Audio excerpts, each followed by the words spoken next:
Of America is bad but the friend of America will lethal.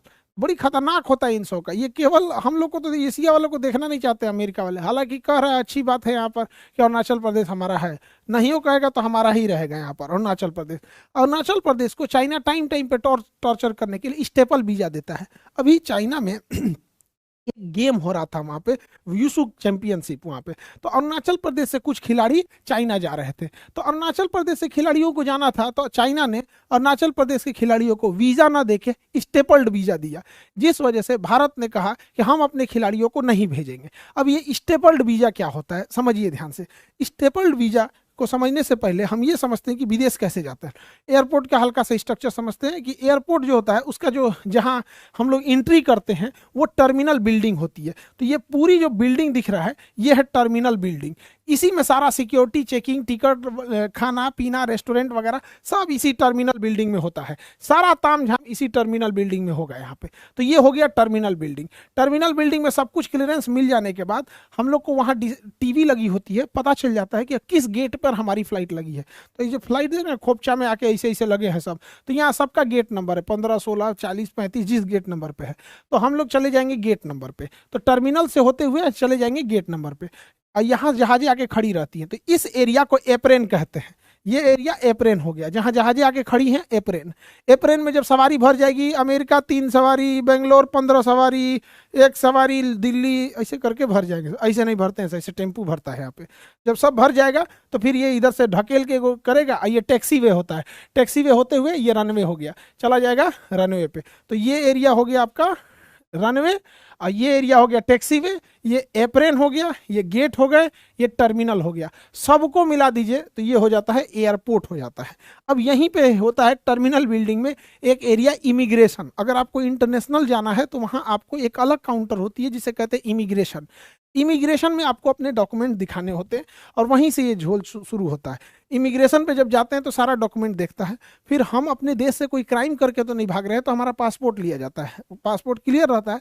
तो जिस देश में हम जा रहे होते हैं वह देश यहाँ पे मोहर मार देता है, पासपोर्ट पे हमारे मोहर मार देता है। इसका मतलब कि अगर हमारा कोई पासपोर्ट देख लिया ना तो उस पर पेज पलट के 30 पेज का, 60 पेज की ये एक डायरी होती है, पासपोर्ट एक डायरी होती है। वहां पे जिस देश में जाएंगे उस पर एक ठो मोहर मार देगा। तो एगो देश में जाएंगे तो एगो बर्बाद हो जाएगा, तो एक पेज गया। तो अगर आपको किसी दूसरे का पासपोर्ट मिल गया ना तो उस पर देख सकते हैं कि कौन कौन देश वो घूम के आया है। आपको पता चल जाएगा जापान, अमेरिका, यूक्रेन कहाँ कहाँ गया है यहाँ पे।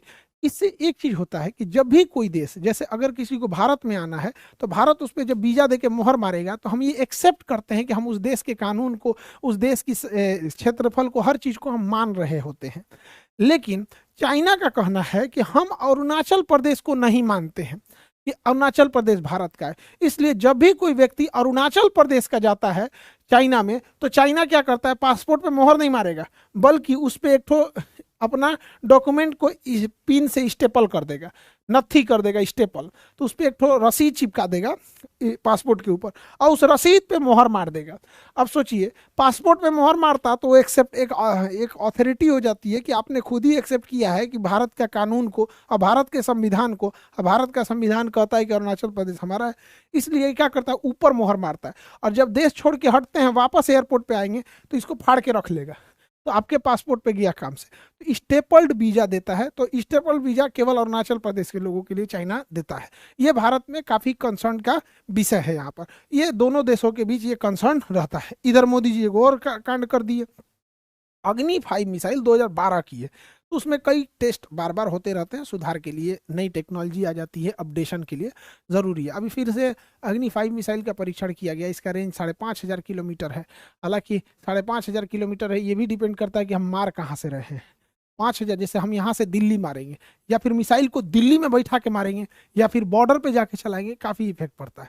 तो हम लोग जब भी बड़ी मिसाइल का परीक्षण करते हैं तो 2 दिन पहले एटलीस्ट भारत समझौते के तहत पाकिस्तान को बता देता है कि हम एक बड़ी मिसाइल का परीक्षण करने जा रहे हैं। मोदी जी इस बार उस पाकिस्तान को 22 घंटा पहले बताए। 2 दिन पहले बताना होता है, एकदम लास्ट मोमेंट पे बताए तो गुस्सी आ गया सब का, सब ये गड़बड़ काम कर रहे हो, हमको बता नहीं रहे। अरे बकलोल कहीं का, तुम लोग बैंड पार्टी वाला, तुम भी भाई सेना के मदद से तुम लोग चुनाव जीते। ये आदमी हम लोग को तो कुछ बताइए नहीं करते हैं, अपने देश में क्या होने वाला है कुछ बताते ही नहीं है। एक काम करो, रेडियो ले लो,